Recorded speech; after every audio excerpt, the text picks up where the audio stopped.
I have the Tales of Abyss actors for you today. Raidraptors leap back into action, and is that Agent Runick with some other good stuff?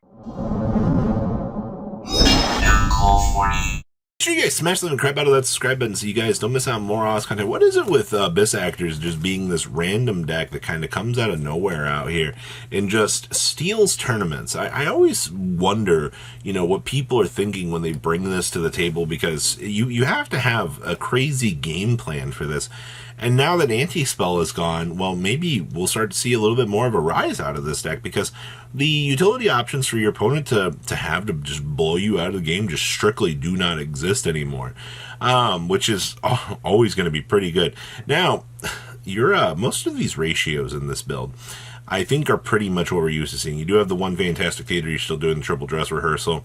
You have the one Abyss Tainment, you have two Dramatic Story, and of course, Rise of the Abyss King is literally value town for this build. You also do see that we do have the Tact Talons in here, making sure that you can control your opponent super easy. And yeah, most of this is all super optimized. This actually looks incredibly good on paper.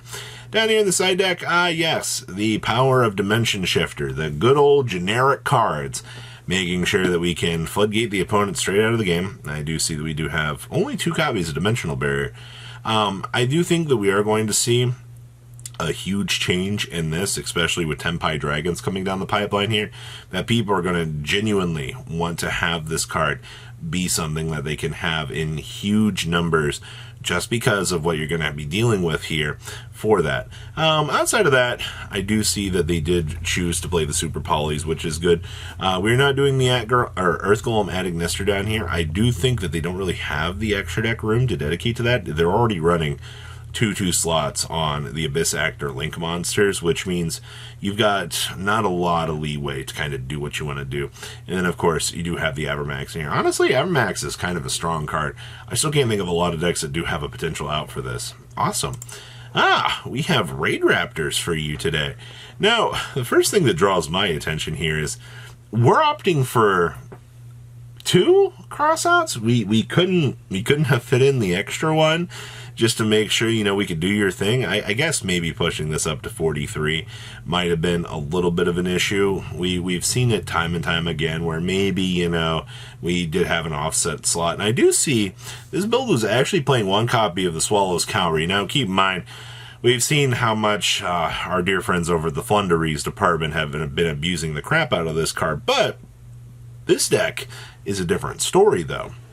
This deck wants to be able to toggle for pretty much anything in its Raidraptor department, so you're basically able to go ahead and start doing, well, the little BS that this deck can actually start to do. I will tell you, once you start to watch the soft loops for this deck start to go, and once it does its thing, it's good. I do see, we're opting for 2 Drolls. We are playing Shifter down here. I do believe that this is a little bit rough. See, this is what I was talking about. Like, you're only playing 2 copies of the crossouts, but you're still dedicating the 1 slot to the Shifter, which tells me you're still worried about this, but maybe not so much on the scale. Maybe you just couldn't find the room for this, or you just chose to explore the extra hand traps. That's all very interesting. I see that we are doing 2 copies of Raiders Night down here. This is actually pretty big. And, of course, you have the Ark Rebellion OTK Dragon. This card can be a huge pain in the butt and can just win games. I don't think people realize this card being a huge monster just puts such a pressure on your opponent that they're just like, what in the world am I supposed to do about this? Like, honestly, not a lot. When it comes time, you'll probably lose. Then there's this, the Turbo. I will tell you, the duelists that I have seen playing this deck has been an absolute mad lad with this.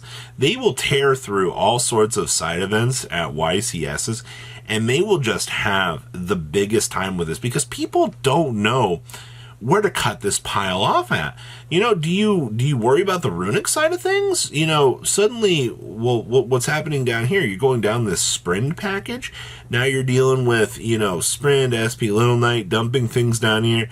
You have, the Celestial Night Lord Parshath making a board, and suddenly, Master Flare Hyperion's on the field. You have all of these moving pieces with this deck that can actually be quite impressive. I've seen this deck work. I cannot begin to tell you the crazy amounts of combo lines. A lot of it's got to do with the ability for Hugin to kind of initially set up, do the thing here, and then you need to find some sort of method of madness to get to the Venus, or the Master Flare Hyperion to be the Venus, so you can start toggling, and then you go down the Sprite line of play here, and then start setting up the pieces. It's a lot of moving pieces. Nibiru does kind of crater this deck, and a well-timed hand trap can also inconvenience it. I've seen this deck that you're pulling in a lot of like 2.5, 3.5 card combos with this deck, and you're using a lot of your hand to be able to be those extension lines so that you can continue the lines of play. You need the deck to be able to follow through on the lines of play so you can feed into it. And once again, I mean, it's consistent. All right, the Duelists did finish X3 at the YCS, and then they did toggle on through, and they did win some Winamats. So, you know, this is not the most unheard of thing, and they've also been in the Zodiac monthly tournaments many a times, having huge success with this. Like, this is so cool to see. Oh, more of you, I see. So I guess I'm back with the curse of the Tenpai Dragon showcase here, as more and more people look to this deck and go, hey, you know, we're going to OTK our opponents and they're not going to do a single thing about it, which is fair. You know what? Good job. All right, if your opponent is losing to this, that's just get good, 5-hit. I do see down here, though, this side deck is the thing that has my interest. We have triple copies of Crossout Designator down here in the side deck.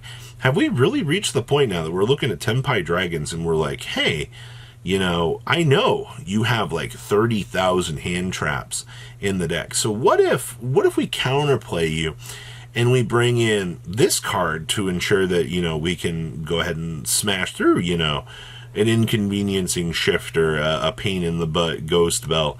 You know, that's actually kind of worth considering, actually. But once again, I mean, you're going to have to be dedicating some heavy slots to this.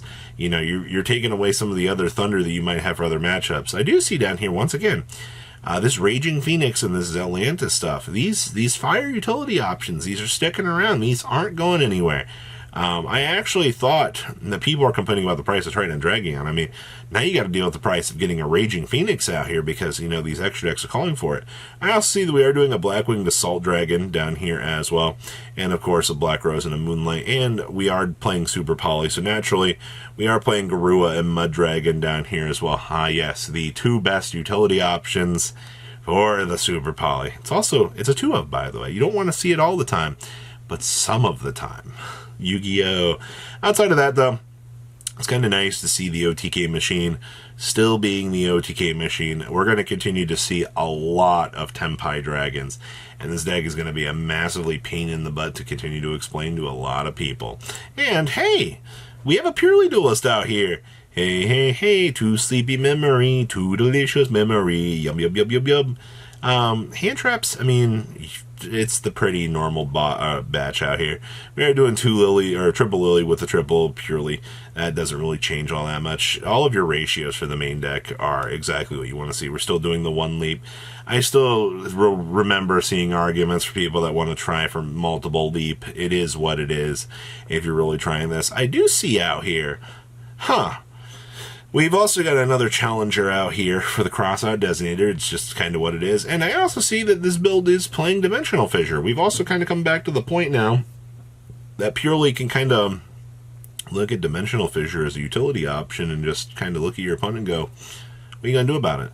You know, there's not really much you can do. And also, this card right here, Ghost Ogre, going to be the MVP of popping these field spells out here. A lot of people are genuinely very excited to see what Ghost Ogre will bring to the course of the new meta, and I'll be honest with you, I think this card is very, very strong. Ghost Ogre is one of the best hand traps that we have available to us out here for future utility options. I cannot wait to watch people randomly lose to an Ogre, and they're just going to be like, what in the world is this garbage? Like, why did you board this in? Like, well, you know, sorry, I'm just better than you, Duelist. you gotta love to see it. So, that's the course of everything today. So what do you guys think? Please, leave a comment down below what you guys think, and I'll see your beautiful faces back here later today, guys. Peace. Patrons! Thank you.